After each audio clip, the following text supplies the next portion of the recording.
Well, hello, and welcome to our second series of life groups for 2010.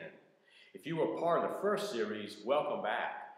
You know, we had a great time as we got into the book of James, and Pastor Brad did an excellent job in helping us understand the scriptures and how they apply to our everyday lives. If you're new, a special welcome to you as you join many in the LifePoint family as we strive to become effective, Christ-like disciples for Him. So in this next 6-week series, we're going to study and learn about some of the traits of a Christ-like disciple. In other words, what were some of the characteristics of those disciples who walked so closely with Jesus? So each time we meet, we're going to focus on a different trait. That way, we'll have an opportunity to learn what God is expecting of us as we grow and mature spiritually in Him. You know, recently I was on a plane and I sat near two military personnel who were on their way to Afghanistan. And it made me think back to September the 11th, 2001. In our lives, this date will stand out among many for a long, long time. We recall the clarity where we were when we heard that terrorism had invaded the United States. We relive the emotions of that day. We revisit the pictures that are etched in our minds, pictures of the World Trade Center and all the things that were going on. We renew the ties with our family and our friends, and we certainly remember a lot of the words that were spoken that day. Words like, God bless America, and Uniting We Stand, and firefighter, and rescue worker, and the World Trade Center. Those of us who lived through that experience will recall, relive, revisit, renew, and remember. Doing this helps us face courageously what we're dealing with and the duties we have today. You know, Tim, the disciples of Christ must have had a similar experience as they walked away from the crucifixion. This tragedy had struck them at the center of their souls, and they must have thought life without Jesus was impossible. But 3 days later, they discovered that tomb was empty and Jesus was alive. They then regrouped around the truth of the resurrection, and that cloud of despair began to lift. As then recipients of the Holy Spirit, their lives would be marked by prayer, worship, teaching, fellowship, community, and challenging ministry opportunities on those front battle lines. They moved ahead with hope and joy. They were convicted and convinced that they were destined to fulfill the Great Commission.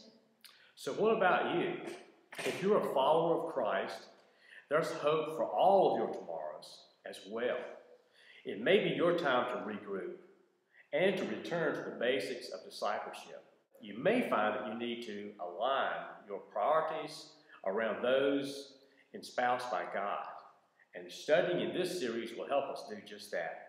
Why don't we revisit the Gospel of John and other scriptures that will help us discover these traits of a healthy disciple? Okay, Tim, let's get started. The first trait that we want to look at is this.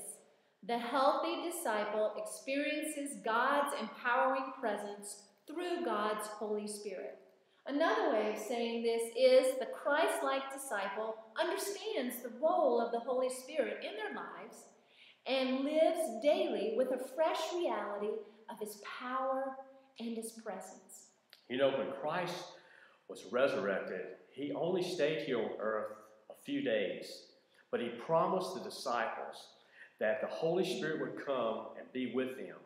It was amazing what the disciples accomplished once the Holy Spirit came, because their lives were transformed by the coaching, the guidance, and the empowering of the Holy Spirit.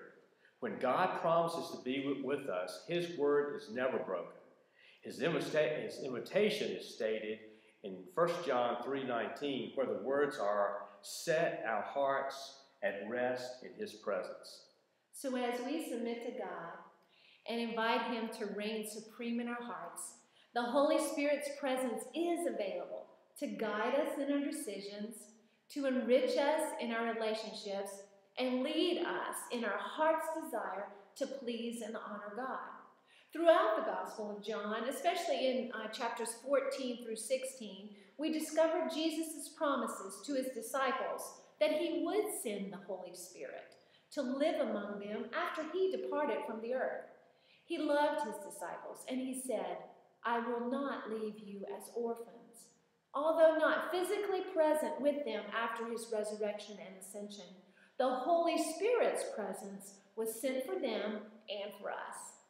So go ahead, break out into your life groups and dive into this great trait of a healthy disciple. Discover how experiencing God's presence will make a dramatic and effective difference in your life. God really wants to be close to us, and one way of doing this is to allow the Holy Spirit to reign in our lives and help us with decisions, our plans, and our actions. Have fun. We'll see you next week.